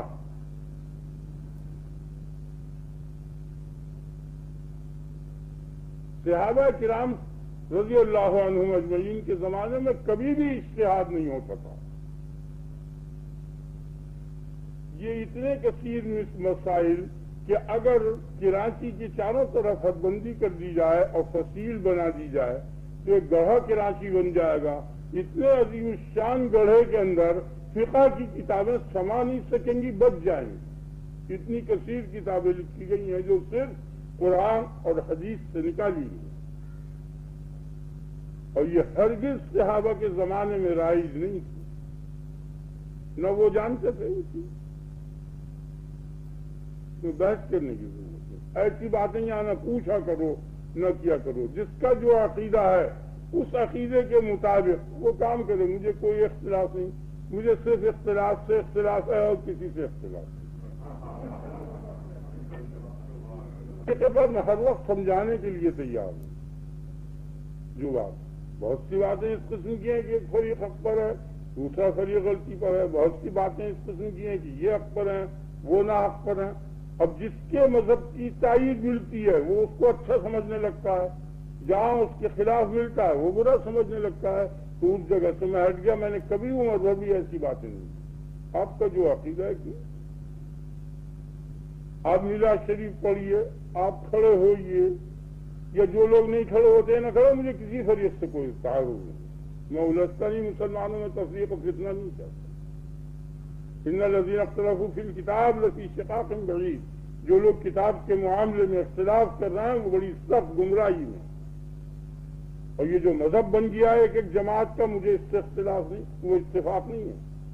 خاص خاص وہ کریں، میں جوابتا نہیں۔ اپنے اپنے بنیادی مسائل کچھ مقرر کر لیے ہیں اور کر کے وہ اسے کر۔ ہر وہ شے جو قرآن اور حدیث سے ثابت ہے وہ حق ہے، بس یاد رکھو۔ اس کے متعلق تمہیں ایک نقطہ بتا دیتا ہوں تاکہ تمہیں یہ دقت جاتی رہے۔ بدعت کس چیز کا نام ہے لکھ لو، اس زمانے میں کوئی شخص نہیں بتا سکے گا کہ بدعت چیز کیا ہے۔ یہ ابتداء اور بدیعت یہ کیا چیز ہے بدعت؟ اللہ تبارک و تعالی نے اس کو ایک قاعدہ، اس کا کلیہ بتا دیا ہے۔ ہر شے آپ کو قرآن سے ہی ملے گی۔ اللہ تبارک و تعالی نے فرمایا یا ایھا الذین آمنوا اطیعوا اللہ واطیعوا الرسول واولی الامر منکم۔ اے ایمان والوں، آواز آ رہی ہے آپ لوگوں کو؟ یہ مسئلہ جو آج کل اختلاف کا چل رہا ہے، اس سلسلے میں آپ کو بہت سی سہولتیں ہو جائیں گی۔ اطیعوا اللہ، اللہ کی اطاعت کرو، ٹھیک ہے؟ اب یاد رکھو کہ ذی شعور کی جو اطاعت ہوا کرتی ہے وہ اس کی ذات کی نہیں ہوا کرتی۔ نہیں سمجھا آپ؟ نہیں سمجھا؟ ذی عقل اور ذی شعور کی جب اطاعت آپ کریں گے تو اس کی ذات کی نہیں ہونے کی۔ یہ روشنی جو ہے اطاعت کر رہی ہے سورج کی، یہ بے شعور ہے، اس لیے یہ برابر اس کی ذات کی ہو رہی ہے۔ یہ گرمی اطاعت کر رہی ہے آگ کی، یہ اطاعت بے شعور کی ہے، تو یہ آگ کی ذات کی اطاعت ہے۔ سمجھ میں آ گیا نا؟ نہیں سمجھا؟ عجیب بات ہے، سمجھ لو۔ یعنی ہمیشہ یاد رکھو بے شعور کی جو اطاعت ہوا کرتی ہے وہ تو ذات کی ہوتی ہے اس کے، اور ذی شعور کی جو اطاعت ہوا کرتی ہے وہ اس کی ذات کی نہیں ہوتی، اس کے قول کی، اس کے حکم کی، اس کے امر کی ہوا کرتی ہے۔ اب سمجھ میں آ گئی بات؟ اللہ کی ذات کی اطاعت نہیں ہوا کرتی، اللہ کے حکم کی اطاعت ہوگی، قول کی اطاعت ہوگی، سمجھ آگے؟ امر کی اطاعت ہوگی۔ اللہ کی کیا اطاعت ہوگی؟ تو ذی شعور ہے، ذی شعور کی اطاعت تھوڑی ہوتی ہے، اس کے حکم کی اطاعت ہوتی ہے، بے شعور کی اطاعت ہوتی ہے. سمجھ میں آ گیا نا؟ یہ نہیں یہ پتھر ہے، بھاری چیز ہے، اوپر سے پھینکو تو گرنے میں گرنا اطاعت کر رہا ہے ثقیل کا، بھاری چیز کا، برابر ہوتی ہے. اگر زمین نہ روکے تو اربوں برس نیچے ہی چلا جائے، کوئی حاجب نہ ہو تو اوپر سے جو چیز پھینکیں گے یہ مٹی ہے، وہ اس کو سورج کی مٹی ہے، یہ روشنی آگ کی مٹی ہے، حرارت برف کی مٹی ہے، ٹھنڈک. سمجھ میں آ گیا نا؟ تو یہ ان کی ذاتوں کی اطاعت ہے، اور خدا کی ذات قابل اطاعت نہیں ہے. ذہن میں بیٹھ گیا نا؟ یہی دھوکہ شیطان کو لگا ہے، یہی آپ کی آیت میں مسئلہ آئے گا اور دقتیں پیدا کرے گا. بڑی عجیب و غریب گمراہیاں پیدا ہوئی ہیں اس سے. اللہ تبارک و تعالی کی جو ذات ہے وہ قابل اطاعت نہیں ہے، اس کا حکم قابل اطاعت ہے. یہ فرشتہ کہتا وہ شیطان یہی تو کہتا تھا کہ میں تیرے کو تو سجدہ کرنے کے لیے تیار ہوں، لا اسجد الا لک، تیرے سوا کسی کو سجدہ نہیں کروں گا. وہ اللہ کی ذات کی تعظیم کر رہا تھا اور اللہ نے کہا کہ اسجدوا لآدم، اس کے حکم کی اطاعت نہیں کی تو شیطان بن گیا. وہ نہیں سمجھا؟ وہ ملائکہ بن گئے، حکم کی اطاعت کرنے والے تو ملائکہ وہ مقربین بن گئے، اور ذات کی اطاعت کرنے والے کا یہ حشر علی مردود کا. آپ کی سمجھ آ گیا نا؟ یہ بہت باریک اور غامض باتیں ہیں جس سے تمام فلسفے کا دروازہ کھل جائے گا، اور کل فلسفی اسی گمراہی میں مبتلا ہوئے ہیں جتنے بھی ہیں. بیسوں بے شمار غلطیاں سقراط سے اور افلاطون سے اور ارسطو سے ہوئی ہیں، وہ میں سب آپ کے سامنے بیان کر دوں گا. اسی گمراہی، اسی شیطان ان کا استاد ہے، وہی اس نے اپنا جو تھا خیال ان کو سمجھایا کہ اللہ کی ذات معد ہے. اللہ کی ذات قابل تعظیم نہیں ہے، بلکہ اللہ کا حکم قابل تعظیم ہے. اور اگر اللہ کی ذات قابل تعظیم ہوتی تو ہر وقت اس کی تعظیم فرض ہو جاتی، لیکن اوقات مکروہہ میں اس کے قدموں پہ سر رکھنا اور سجدہ کرنا قطعی حرام ہے. اس وقت بھی تو وہ معظم ہے، یہ نہیں، اور اس وقت ممانعت ہے سجدہ کرنے کی. تو معلوم ہو گیا کہ یہ سجدے کا کرنا اور نہ کرنا اس کے حکم کے تابع ہے، ذاتی تعظیم کے تابع نہیں. آپ کی سمجھ میں آ گیا نا نکتہ؟ نہ اس جرت کے ساتھ کوئی کہہ سکے گا مجھے تو کوئی وہ نہیں ہے جھجک بجک کسی کے خلاف. سمجھ میں آ گیا نا اچھی طرح سے؟ اللہ تبارک و تعالی کا جو حکم ہے وہ ہے اطاعت کے قابل، اور کوئی شے اطاعت کے قابل نہیں. سمجھ گئے؟ کیونکہ ذات کے لیے تو لا اول ہے نا. اب میں باریک بحثیں شروع کروں گا آپ کی سمجھ میں بھی نہیں آنے کی. اس کی ذات لا اول ہے، ابتدا نہیں ہے اس کے لیے، اور اطاعت کے لیے ابتدا ہے. نہیں سمجھے؟ تو لا اول کی اول کیوں کر اطاعت ہو سکتی ہے؟ وہ میٹ چسپا ہی نہیں ہونے کا علاقہ ہی نہیں ہے ان دونوں میں. انسان و کائنات اور مخلوقات سب کے لیے اول ہے، اور اس کے لیے لا اول ہے. کہاں سے شروع کرو گے؟ جس جگہ سے شروع کرو گے اس سے پہلے وہ لا انتہا موجود ہے، وہ خالی رہ جائے گا. نہیں سمجھا؟ بے اطاعت کا رہ جائے گا. بیٹھ گیا نا؟ اور وہ زمانہ جو بے اطاعت کا رہے گا وہ لا متناہی ہے، کیونکہ لا اول ہے وہ. تو یہ ایسی باریک غامض باتوں کو میں نہیں بیان کرنا چاہتا اس وقت. اسی لیے اس آیت کو چھوڑا کہ اس آیت میں یہ اسی قسم کا مضمون شیطان کے متعلق آئے گا، وہ آپ کی سمجھ نہیں آئے گا. اب تو میں آپ کو صرف بدعت کے معنی بتا دیتا ہوں تاکہ آپ کو ہمیشہ تکلیف نہ ہو اور ہمیشہ عزت ہو جائے. اللہ کی اطاعت کرو کے معنی کیا ہوئے؟ اللہ کے قول کی اطاعت کرو، بس یاد رکھو. اگر تمہیں اس میں شبہ شک ہے تو پھر پوچھ لو. تو کیا معنی ہوئے اطیعوا اللہ کے؟ اطیعوا قول اللہ، یہ معنی ہوگا اللہ کے قول کی اطاعت کرو. اور تم سب کے نزدیک اور میرے نزدیک اللہ کا قول یہ قرآن ہے، یعنی قرآن کی اطاعت کرو، یہ مطلب. وَأَطِیعُوا الرَّسُولَ، اور رسول کی اطاعت کرو. تو رسول بھی ذی شعور ہے، اس کی بھی ذات کی اطاعت نہیں ہوگی، اس کے بھی حکم و قول ہی کی اطاعت ہوگی. رسول بھی تو بے شعور نہیں ہے نا. اور اگر رسول کی ذات کی اطاعت ہو تو 1300 سال ہو گئے ان کی وفات کو، اب ضرورت ہی کیا رہتی ہے؟ اب بھی ان کی اطاعت فرض ہے. نہیں سمجھا آپ؟ اب ہیں کہاں ہو؟ میری بات سمجھے یا نہیں؟ اگر ذات کی اطاعت ہوتی تو ذات ہے کہاں ہو؟ اطاعت کس کی ہو؟ لیکن اطاعت ہے تو معلوم ہوا کہ ذات تو ہے نہیں، تو وہ پھر کیا چیز ہے جس کی اطاعت ہے؟ اس ذات کا حکم فرمان، وہی حدیث رسول اللہ صلی اللہ علیہ وسلم۔ واقعی الرسول کے معنی واقعی قول رسول و حدیث رسول صلی اللہ علیہ وسلم، سمجھ لو وہی ٹکسالی باتیں ہیں بالکل۔ اللہ کے رسول جو ہیں ان کے قول اور ان کی حدیث کی اطاعت کرو، یعنی قرآن اور حدیث ان دونوں چیزوں کی اطاعت کرو۔ سمجھ آ گیا نا؟ تو اطیع اللہ میں یہ قید نہیں لگی ہوئی کہ وہ عقل کے مطابق ہو یا عقل کے خلاف ہو، کوئی بحث نہیں، مطلق اللہ کا حکم جو ہے وہ اطاعت کے قابل ہے، قطع نظر اس کے کہ عقل میں وہ آئے یا نہ آئے، عقل کے مطابق ہو یا نہ ہو۔ سمجھ آتی؟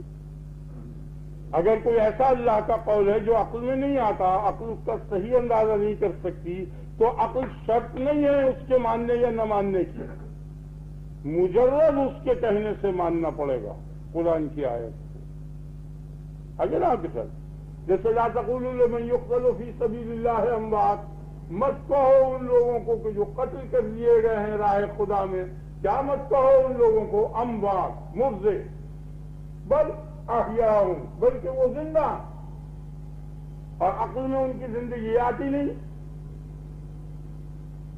عقل میں ان کی زندگی نہیں آتی، تو عقل کے خلاف ہے، لیکن ماننا پڑے گا، اللہ کا حکم ہے، مان لیا۔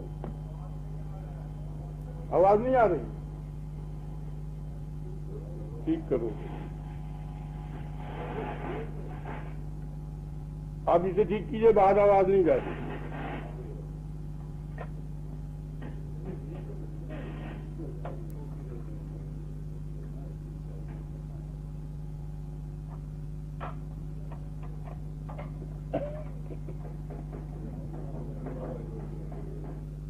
آ گئی؟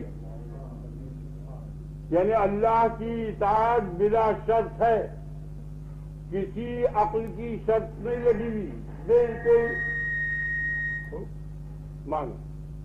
اسی طرح رسول اللہ صلی اللہ علیہ وسلم کی اطاعت بلا شرط ہے، عقل کے مطابق ہو یا نہ ہو، خدا کے قول کے مطابق ہو یا نہ ہو، ہر صورت میں اور نبی صلی اللہ علیہ وسلم کی اطاعت کر رہے ہیں۔ سمجھ گئے نہیں؟ یہ بھی جدید تحقیق میں نے کر دی، یعنی اللہ تبارک و تعالی کی اطاعت فرض ہے، خواہ عقل میں آئے یا نہ آئے۔ آپ کی سمجھ میں آ گیا؟ رسول اللہ صلی اللہ علیہ وسلم کی اطاعت فرض ہے، خواہ عقل کے مطابق ہو یا نہ ہو، عقل میں آئے یا نہ آئے، قرآن میں اس کا ثبوت ملے یا نہ ملے، ہر صورت میں فرض ہے۔ یہ بھی جدید تحقیق میں نہیں کی ہے، مجھ سے پہلے کسی نے نہیں بیان کی۔ نہیں سمجھ میں آپ کو؟ کیونکہ بعض لوگ اس سے گمراہ ہو جاتے ہیں نا کہ بھائی اللہ کے قول کے خلاف ہو تو کیسے مانے نبی کا قول، وہ سمجھتے نہیں، نبی کا قول کوئی ہے ہی نہیں، نبی کوئی بات اپنی طرف سے نہیں کہتا، ما ينطق عن الهوى، وہ اپنی رائے سے کوئی بات نہیں کہتا، نبی جو بات کہے گا وہ خدا کے حکم سے کہے گا، خدا کا حکم کبھی قرآن کی شکل میں ظاہر ہوگا، کبھی وہی حدیث کی شکل میں ظاہر ہوگی، وہ در حقیقت حکم الہی ہے۔ سمجھ گئے نا بچے؟ یہ نہیں سمجھ میں آیا؟ ما ينطق عن الهوى، عن الاختیار، عن اختیار ہی، اپنے اختیار سے وہ کوئی نطق نہیں کرتا۔ ذہن میں بیٹھ گیا آپ کو؟ تو نبی کے قول کو قرآن سے پرکھنے کی ضرورت نہیں ہے، وہ مستقل حجت ہے۔ اور دلیل بھی میں آپ کو سمجھا دوں، میں اس کتاب میں لکھ بھی چکا ہوں کہ جب نبی نے یہ کہا کہ یہ قل هو اللہ احد اللہ کا کلام ہے، ٹھیک ہے، الف لام میم ذالک الکتاب، یہ اللہ کا کلام مجھ پر نازل ہوا ہے،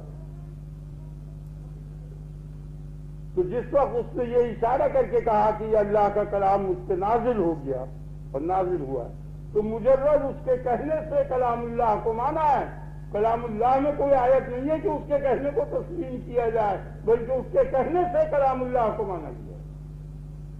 آئیے آپ کے ساتھ یہ نہیں تو اس نے کہا قل هو اللہ احد، آج مجھ پہ نازل ہوا، مجرد اس کے کہنے سے مان لیا۔ اب اس سے یہ نہیں کہا جائے گا کہ خدا کے کسی کلام میں یہ بات لکھی ہے یا نہیں، نہ خدا کے کلام میں کہیں لکھی ہے کہ تمہاری بات مانو، یہ کہیں نہیں۔ اگر کوئی فلانی آیت میں لکھی ہوئی ہے تو وہ فلانی آیت جس وقت نازل ہوئی تھی اس وقت وہ کس کے کہنے سے، وہ کس آیت سے مانی گئی؟ اگر ایسی آیت پیش کرو گے فاتبعوا ہو، نبی کی اتباع کرو، ٹھیک ہے یہ حق ہے، لیکن یہ فاتبعوا ہو جو ہے یہ کس آیت کے ماتحت مانا جائے گا؟ آپ سمجھتے میری بات نہیں؟ اگر کسی آیت میں نبی کی اتباع لکھی ہوئی ہے تو وہ آیت جو ہے اس آیت کی اتباع میں کون سی آیت آئے گی؟ یہ غلط، نبی کی اتباع معجزے سے ہوگی اور قرآن کی اتباع نبی کے قول سے ہوگی، یاد رکھو۔ نبی جو مانا گیا ہے وہ معجزے سے مانا گیا اور نبی کے کہنے سے قرآن مانا گیا۔ قرآن اگر نبی نہ کہتا یہ قرآن نہیں ہے، قرآن نہ ہوتا۔ اب سمجھ میں آ گیا؟ جس بات میں شک ہو، شک میں نہ جانا، یہ ہے دین کی بات۔ اسی لیے میں دین کی باتیں بیان کرتے ہوئے یہاں ڈرتا ہوں، گھبراتا ہوں کہ غلط اثر نہ لے جانا۔ نبی پر قرآن حجت نہیں ہے، قرآن پر نبی حجت ہے، کیونکہ اگر نبی پر قرآن حجت ہو جائے گا کسی آیت کی روح سے تو اس آیت پر کون سی حجت ہوگی؟ جیسے یہ آیت ہے لا یؤمنون حتی یحکموک فیما شجر بینہم فلا وربک لا یؤمنون حتی یحکموک، خدا شاہد ہے، خدا گواہ ہے، میں ان میں سے کسی کو بھی مومن نہیں تسلیم کرتا جب تک خود کو کوئی خلا حکم نہ مانتے۔ اس آیت سے نبی کی حکومت ثابت ہو رہی، ٹھیک ہے، حق ہے یہ آیت، لیکن یہ آیت مانی کب جائے گی؟ نبی نے تو خود کہا ہے کہ اس کی آیت نازل ہوئی ہے تو پہلے نبی کو سچا جان کے تو یہ آیت مانی گئی ہے۔ اگر نبی سچا نہ ہوتا تو اس کے کہنے سے یہ آیت مانی کب جاتی؟ تو نبی کی تصدیق اس آیت سے مقدم ہو گئی نہیں، یہ جدید و بدیع تحقیق ہے۔ تو اس آیت سے وہ تو پہلے سے تصدیق ہو گئی، یہ آیت نبی ہوتی تب بھی ہم ان کو حکم مان لیں، اور اس نے مزید تائید کر لی، قرآن نے مزید تائید ضرور کر دی، لیکن قرآن میں اگر نہ ہوتی تو کچھ حاجت نہیں تھی، وہ معجزہ کافی تھا۔ آپ کی سمجھ میں آ گیا؟ قرآن واجب الاتباع، حدیث واجب الاتباع۔ اب کہتا ہے وہ اولی الامر منکم، اب یہاں بڑی دقت کی بات ہے، وہ اولی الامر میں رسول پر عطف ہوا ہے، سمجھ رہا نہیں؟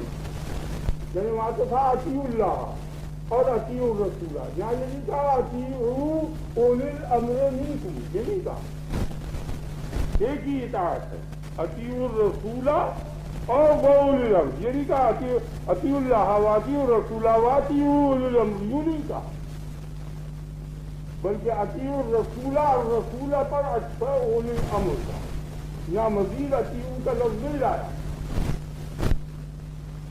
آگے نا آپ کے خیال جو نہیں تو معلوم ہوا کہ یہ جو اطاعت ثانیہ ہے اطیعوا کا لفظ، اس میں دونوں شامل ہیں، رسول بھی اور اولی الامر بھی، دونوں مطاع ہیں، اور اتنی اہمیت ہے اولی الامر کی کہ رسول پر اس کو عطف کر دیا، اولی الامر کی اطاعت کرو، اس میں بھی کوئی شرط نہیں، چلنا گیا اس میں بھی یہ شک نہیں ہے کہ وہ رسول کے قول کے مطابق ہو یا نہ، وہ اولی الامر کی اطاعت کی جائے گی کہ جب اللہ اور اللہ کے رسول کے قول میں حکم نہیں ملنے کا، اور جو وہاں حکم مل جائے گا تو ضرورت نہیں، ان کی تو اطاعت ہی جب کی جائے گی اولی الامر کی کہ جب قرآن اطاعت کے قابل نہیں رہنے کا، قرآن میں حکم نہیں ملنے کا قابل اطاعت، حدیث میں حکم نہیں ملنے کا قابل اطاعت، اور جو بات کو بڑی عجیب بات ہے، آپ نہیں سمجھے اس بات، عام آدمی جو نہیں کیا سمجھ لیتا، آپ کی سمجھ میں آئی یہ بات؟ نہیں آئی، جو اولو الامر کی اطاعت میں بھی شرط نہیں ہے قرآن و حدیث کی، کیونکہ اگر قرآن و حدیث شرط ہو جائے گا تو اس وقت تو پھر قرآن و حدیث ہی کی اطاعت ہوئی، اولو الامر کی ضرورت ہے۔ اگر آپ دیکھیں جیسے ماں باپ کی اطاعت کرو، باپ کی اطاعت کرو، اس اطاعت میں شرط لگی ہوئی ہے، وَإِن جَاهَدَاكَ عَلَىٰ أَن تُشْرِكَ بِي مَا لَيْسَ لَكَ بِهِ عِلْمٌ فَلَا تُطِعْهُمَا۔ اگر خلاف شریعت یہ حکم دے باپ تو اس کی اطاعت نہ کر۔ تو ماں باپ کی اطاعت، خلیفہ کی اطاعت، استاد کی اطاعت، مرشد کی اطاعت، پیر کی اطاعت سب مشروط ہیں قرآن و حدیث کی مطابقت سے۔ بڑی عجیب بات ہے، آپ کی سمجھ میں آ رہی ہے یا نہیں آ رہی ہے؟ نہیں آیا؟ آپ حضرات نے سن لیا کہ پیر کی، مرشد کی، استاد کی، خلیفہ کی، بادشاہ کی، باپ کی، ماں کی، ان سب اطاعتوں میں شرط لگی ہوئی ہے کہ یہ اللہ اور اللہ کے رسول کے حکم کے مطابق ہو، مخالف نہ ہو۔ اور اولو الامر میں یہ شرط نہیں ہے، سمجھ آئیے نا؟ یعنی کیونکہ ان کی اطاعت اگر کی جائے گی تو وہ در حقیقت قرآن و حدیث ہی کی ہوگی۔ باپ کی اطاعت باپ کی نہیں ہے، قرآن کی ہے۔ پیر کی اطاعت پیر کی نہیں ہے، قرآن کی ہے۔ استاد کی اطاعت استاد کی نہیں ہے، قرآن کی ہے، کیونکہ شرط ہے۔ ہو جائیے نا؟ کیونکہ حرام میں اور معصیت میں اطاعت شرط نہیں ہے خلیفہ کی۔ تو جب حرام و حلال کی قید لگ گئی تو شریعت کی تابع ہو گیا نا، شریعت کے مطابق ہوگا تب تو بڑے کی اطاعت کی جائے گی، ورنہ بڑے کی اطاعت نہیں کی جائے گی۔ اب کھلے لفظوں میں سمجھ لو۔ اور اولو الامر میں یہ شرط نہیں ہے، کوئی شرط نہیں ہے، ان کی بلا شرط اطاعت ہوگی۔ تو اولو الامر کے کیا معنی ہیں اس سے سمجھ لو۔ اولو جمع ہے ذو کی، یہ لفظ ذو جو ہے جیسے ذو علم، ذو فضل، ذو مال، تو یہ خلاف قیاس ہے، بن غیر لفظ ہی ہے، اسی لفظ سے جمع نہیں بنی۔ نہیں، دستور تو عربی میں یہ ہے کہ اسی لفظ کو کچھ بڑھا کر اور جمع بنا لیتے ہیں۔ تو ذو میں تو زال واو ہے اور علو میں کہیں بھی نہیں ہے زال کا، تو یہ خلاف ہے، خلاف لفظ ہے، اس کو بغیر لفظ ہے۔ ایسی ایک آدھ جگہ آ گیا ہے، زیادہ نہیں ہے، اور زبانوں میں زیادہ ہے۔ خلاف لفظ اشتقاقات انگریزی میں، اردو میں، سب زبانوں میں ہے، عربی میں کئی ایک آدھ لفظ ہے۔ تو یہ ذو جمع اولو کی، اولو الامر منکم، تین قیدیں ہیں، ذو، اولو اور امر اور منکم کے معنی تم میں سے۔ تو جو تم میں سے نہیں ہے یعنی غیر مسلم ہے، اس کی اطاعت نہیں ہونی۔ غیر مسلم حاکم ہو، خلیفہ ہو، کوئی بھی ہو، اس کی اطاعت نہیں ہونی۔ منکم شرط ہے، سمجھ گئے آپ یا نہیں سمجھے؟ بولو کیا کہتے ہیں؟ ٹھیک ہے۔ اور ذو کے کیا معنی ہے؟ اولو کے کیا معنی ہے؟ ذو کی جمع، زبو بھی آیا ہے، اولو کی جگہ زبو کا لفظ بھی عربی میں آیا ہے، مگر چار۔ آپ سمجھ گئے میرے ساتھ؟ جمع اولو کی تو واحد نکل گیا، یعنی ذو الامر کی اطاعت نہیں ہونے کی، اولو الامر کی ہوگی۔ امر والے کی اطاعت نہیں ہوگی، امر والوں کی اطاعت ہوگی۔ اب سمجھ گئے؟ تو ذو الامر واحد ہے، سمجھ میں آئیے نا؟ یہ نہیں آیا؟ نہیں آیا۔ بڑی باریک بات نکلے گی اس سے، جبکہ ذو الامر کی اطاعت فرض نہیں ہوئی تو جتنے بھی ذو الامر ہیں تنہا جو آئے ہیں ائمہ، ان میں سے کوئی امام بھی واجب الاطاعت نہیں۔ ایک ہے نا، ایک خلیفہ، ایک امام، کوئی امام وہ تنہا ذو الامر ہے، وہ اولو الامر نہیں ہے، اس لیے اس کی اطاعت نہیں ہوگی۔ بڑی عجیب بات ہے، آپ کی سمجھ میں آئی بات نہیں آئی؟ یعنی ذو الامر جو ہے اس کی اطاعت نہیں ہونے کی، اولو الامر کی ہوگی۔ ایک اگر امر والا ہے ایک تو اس کی نہیں ہونے کی، کیسے باشد کا امام ہو، خلیفہ ہو، کوئی۔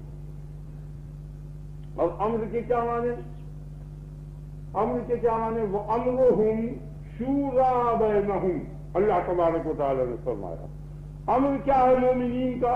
امر المومنین شورا بین المومنین، یعنی مومنین جس مسئلے پر متفق ہو جائیں اور متفقہ طور پر کوئی حکم صادر کر دیں تو اس کی اطاعت کرو، مانتے مومنین۔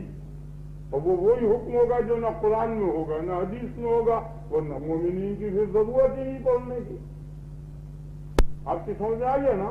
تو وہ ایسا ہی مانا جائے گا جیسے اللہ کا قول مانا جاتا ہے، جیسے رسول کا قول مانا جاتا ہے، ایسے ہی ان کا اجماع جو ہے وہ مانا جائے گا۔ اسی کو اجماع امت کہتے ہیں، یہ حجت۔ اور یہ آپ کس یعنی عقلی دلیل سے ثابت ہو گیا کہ نبی صلی اللہ علیہ وسلم اور ہر نبی قابل تعظیم ہے، ہر نبی کا جسم اقدس بہت پاک ہے، یا نہیں؟ اور شرعی دلیل سے بھی یہ ثابت ہو گیا، یہاں تک کہ کعبۃ اللہ سے بھی زیادہ مقدس و پاک ہے نبی کا جسم اقدس۔ ٹھیک ہے یہ بات؟ کیونکہ کعبۃ اللہ پر پاؤں رکھ سکتا ہے، نبی کے جسم پہ پاؤں نہیں رکھ سکتا، پاؤں رکھتے ہی کافر ہو جائے گا، اور کعبے میں پاؤں رکھتے ہی بالکل پکا مومن ہو جائے گا وہاں جاتے سبھی گناہ معاف ہو جائیں گے۔ سمجھ میں آ گیا نا؟ تو کعبۃ اللہ سے بھی زیادہ مقدس ہے، اس جسم اقدس پر خاک کا ڈالنا انتہائی خلاف عقل و کفر ہے یا نہیں؟ اور سب مومنین نے متفقہ طور پر اس جسم اقدس کو زمین کے اندر رکھ کے خاک ڈال دی ہے، تو خلاف قرآن بھی ہے، خلاف حدیث بھی ہے، خلاف عقل بھی ہے، لیکن خلاف اولی الامر نہیں ہے۔ اولی الامر نے سب نے متفق ہو کے کہا کہ آپ کو تدفین کی جائے اور دفن کیا جائے۔ ایسے مقدس بدن کو چاہیے تھا کہ اوپر رکھتے آسمان پہ لے جاتے، یہ کسی بلند شخص پہ رکھتے، اوپر نہیں زمین کے اندر رکھتا۔ یہ خلاف قرآن ہے، خلاف حدیث ہے، خلاف عقل ہے، لیکن اولی الامر کے خلاف نہیں۔ سمجھ آگے یا نہیں کہ یہ حجت قاہرہ ہے، بڑی قہار دلیل ہے۔ اولی الامر 3 دلیلیں ہو گئی، قرآن حدیث اجماع، 3 دلیلیں مستقل ہو گئی۔ ذہن بیٹھ گیا آپ؟ اب کہتا ہے فَإِن تَنَازَعْتُمْ فِي شَيْءٍ، یعنی فَإِنِ اخْتَلَفْتُمْ فِي مَسْأَلَةٍ مِنَ الْمَسَائِلِ الشَّرْعِيَّةِ، فَإِن تَنَازَعْتُمْ فِي شَيْءٍ، اب اگر تم تنازع کرو اور جھگڑو کسی شے میں، یعنی تم اختلاف کرو کسی مسئلے میں اختلاف ہو جائے اور قرآن سے ثابت نہ ہو، حدیث سے ثابت نہ ہو، اجماع نہ ہو سکے، تو اب کیا کرو؟ اس کا کلیہ قاعدہ بتا ہے فَإِن تَنَازَعْتُمْ فِي شَيْءٍ فَرُدُّوهُ إِلَى اللَّهِ وَالرَّسُولِ، فَرُدُّوهُ فَارْجِعُوهُ، رد کے معنی رجوع، اس کو رجوع کرو اللہ کے قول کی طرف، اللہ کے معنی وہ جو اوپر بتانے ہیں، الى قول اللہ وإلى الرسول، الى قول الرسول، الى حدیث الرسول، اس مسئلے کو رجوع کرو قول اللہ کی طرف اور قول رسول کی طرف۔ کیا سمجھے اس کا مطلب؟ یعنی اس مسئلے میں جس میں اختلاف ہو رہا ہے، اس مسئلے سے ملتا جلتا مسئلہ قرآن اور حدیث میں تلاش کرو، اور قرآن اور حدیث میں اس سے ملتے جلتے مسئلے کا جو حکم ہو وہ حکم تم اس مسئلے کو دے دو قیامت تک۔ ذہن میں بیٹھ گیا نا؟ نہیں سمجھنا ہے؟ جیسے مسئلہ یہ کھڑے کہ بھنگ پینی حرام ہے یا حلال، اب بھنگ کا ذکر تو قرآن میں نہیں، حدیث میں نہیں، اور کوئی اس کو اجماع نہیں ہوا، یا چالو ہے، چرس ہے، کچھ نہیں، ان چیزوں کے نام نہیں آئے حدیث میں، تو اس کا قاعدہ بتا دیا کہ اس سے ملتا جلتا مسئلہ قرآن اور حدیث میں تلاش کرو۔ چنانچہ ہم نے تلاش کیا اس کو، تو وہاں ہم کو خمر مل گئی، شراب، کیونکہ ان چیزوں سے بھی نشہ ہوتا تھا، تو نشے والی چیز قرآن میں اور حدیث میں مل گئی، اور اس کا حکم حرمت کا نکلا، اس لیے ہم نے چاندو کو، گانجے کو، بانگ کو، افیون کو، چرس کو، سب کو حرام قرار دے دیا۔ اسی کا نام قیاس اور اجتہاد ہے. یہی مجتہدین یہ کام کیا تھا. اب سمجھ میں آ گئی. تو یہ 4 دلیلیں ہوں گی. انہیں کو ادلہ اربع اور دلائل اربع کہا جاتا ہے, جن کے قرآن, حدیث, اجماع, قیاس. تو جو حکم ان 4 سے ثابت ہو وہ شریعت اور سنت ہے, اور جو حکم ان 4 سے ثابت نہ ہو, ایک قید اور لگا دیں کہ ان 4 سے ثابت نہ ہو اور پھر اس کو شریعت میں جھونکا جائے اور داخل کیا جائے اور شریعت کی طرف منسوخ کیا جائے, تو اسی کو بدعت کہتے ہیں. اور اگر نہ جھونکا جائے تو کوئی حرج نہیں. آپ سمجھتے ہو, یہ زعفرانی پلاؤ, لہسنی پلاؤ اس زمانے میں رائج کہاں تھے, اور نبی صلی اللہ علیہ وسلم اور اصحاب رسول اللہ صلی اللہ علیہ وسلم کہاں کھاتے تھے؟ یہ نہ قرآن سے ثابت, نہ حدیث سے ثابت, نہ اجماع سے ثابت, کسی قیاس سے ثابت, 4 سے ثابت نہیں ہے. لیکن یہ بدعت نہیں, حرام نہیں, کچھ نہیں, خوب کھاؤ پیو, کیونکہ اس کے کھانے پر ثواب کی ترتیب شرعاً منسوخ نہیں ہے. اب سمجھے نہیں کہ جو پلاؤ کھائے گا اس کو 10 نبیل کا ثواب ملے گا, یہ ایک پھول اور ایک قصور محل ملے گا, بڑا ثواب ہوگا پلاؤ کے کھانے والے کو, تب تو وہ بدعت ہوگا. اور جو یہ حکم نہ لگایا جائے اور شرع کی طرف منسوخ نہ کیا جائے کوئی حرج نہیں. تو بدعت کے معنی یہ ہے جو میں نے آپ کو بتایا. یہ معنی نہیں ہے کہ نبی صلی اللہ علیہ وسلم کے زمانے میں جو فعل نہ ہو وہ بدعت ہے. جیسے اس زمانے کے علماء فرماتے ہیں 100 برس کے, یہ غلط.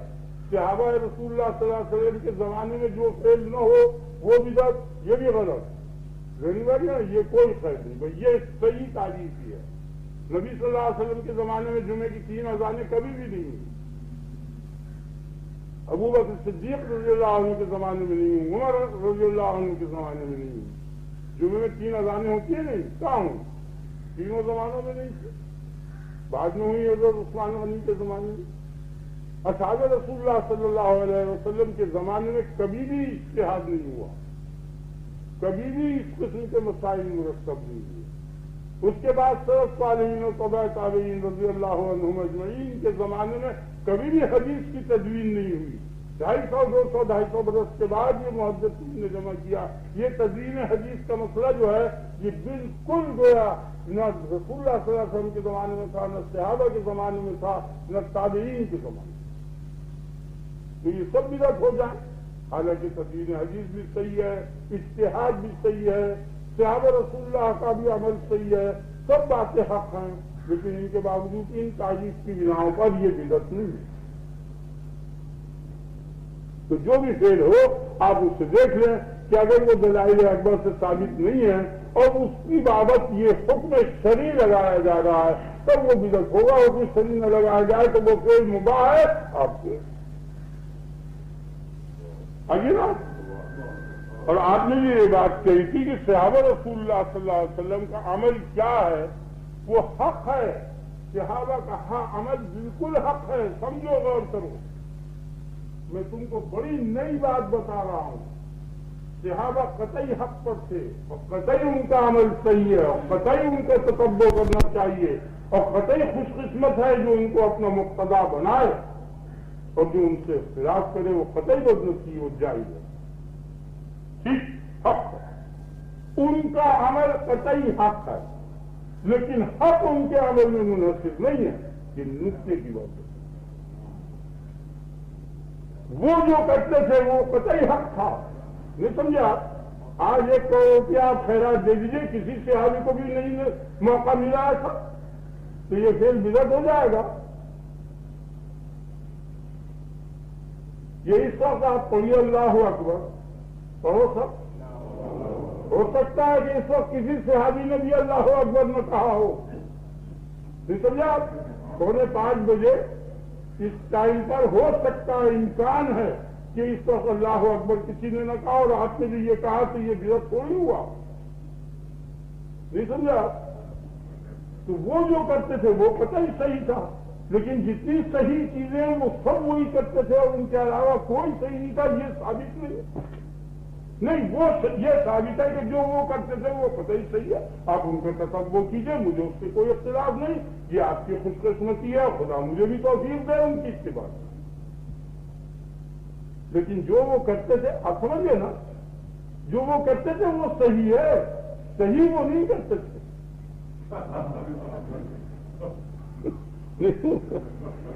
یعنی جو صحیح ہو وہ کریں یہ نہیں، بلکہ جو وہ کریں وہ صحیح ہے۔ اب سمجھ میں آ گیا نا یہ خط۔ تو اس کے لیے کسی محفل کے لیے یہ ضروری نہیں ہے کہ اس کے متعلق یہ سمجھا جائے کچھ۔ اب سمجھ میں آ گیا نا آپ کی؟ اصحاب رسول اللہ صلی اللہ علیہ وسلم کا عمل بالکل حق ہے، حق ٹھیک، لیکن حق جو ہے وہ منحصر ان کے عمل میں نہیں ہے۔ بعض اعمال ایسے تھے جو وہ نہیں کرتے تھے اور بعد میں رائج ہوئے اور پوری قوم نے اس کو حق تسلیم کر دیا۔ اس سے پتہ چل گیا کہ انحصار نہیں کہ جو وہ کرتے تھے وہ حق ہو، جو حق ہو وہ کریں، یہ نہیں، بلکہ جو وہ کرتے تھے وہ قطعی حق۔ اس سے پھر کرنا کیا چاہیے اسے بھی سمجھ لو، جو وہ کرتے تھے وہ قطعی حق ہے، اس لیے وہ قطعی فعل ہے، وہ ضرور کرنا چاہیے، اس میں شبہ ہی نہیں سمجھا۔ اور دوسرا حق جو ہے وہ کرے، وہ اس میں امکان ہے کہ وہ شبہ ہو جائے، غلطی ہو جائے، اس لیے اس سے بچنا چاہیے کہ تب وہ انہیں کا کرنا راہ نجات یہ آگے نا۔ اب دیکھیے مزاج شریف وغیرہ کی مجالس کے متعلق جو چاہتیں جو ہوتی ہیں ان سب کا مکمل جواب ایک اور دو تین کی طرح میں دے سکتا ہوں، سمجھا سکتا ہوں کہ اس میں کون سا جز صحیح ہے، کیا بات چیز ہے۔ اس کے لیے آپ اہل علم کی ایک مجلس مرتب کر لیں فریقین کی، میں 2 منٹ میں سمجھا دوں گا۔ ذاتی طور پر میں ان چیزوں میں نہیں پہنچا، عوام سے ان چیزوں میں میں نہیں الجھتا۔ آئیے نا آپ کے سامنے، میں نے آپ کے سامنے اتنی صحیح تحقیقات کر دی کہ جو اس سے زیادہ وضاحت ہو نہیں سکتی۔ بس اب تم اپنے رب کی بڑائی بیان کرو زیادہ سے زیادہ اور اس کی خوبیاں بیان کرو۔ اللہ اکبر کبیرہ والحمد للہ کثیرہ وسبحان اللہ بکرۃ واصیلا۔ سبحان اللہ وبحمدہ سبحان اللہ العظیم سبوح قدوس سبوح قدوس، او خدا کی تسبیح، سبحان الملک القدوس، سبحان اللہ والحمد للہ، سبحان اللہ والحمد للہ، لا الہ الا اللہ، اللہ اکبر وللہ الحمد، الحمد للہ رب العالمین۔ اللہم صلی علی نبینا ومرشدنا ومولانا محمد وآلہ واصحابہ اجمعین۔ اللهم بارك على محمد وعلى آل محمد كما باركت على إبراهيم وعلى آل إبراهيم إنك حميد مجيد۔ اللهم إنا نسألك اليقين، اللهم إنا نسألك اليقين، اللهم إنا نسألك اليقين، اللهم إنا نسألك العفو والعافية في الدنيا والآخرة، اللهم إنا نسألك العفو والعافية في الدنيا والآخرة، اللهم إنا نسألك العفو والعافية في الدنيا والآخرة۔ ربنا اغفر لنا ولإخواننا الذين سبقونا بالإيمان ولا تجعل في قلوبنا غلا للذين آمنوا ربنا إنك رؤوف رحيم۔ سبحان ربك رب العزة عما يصفون وسلام على المرسلين والحمد لله۔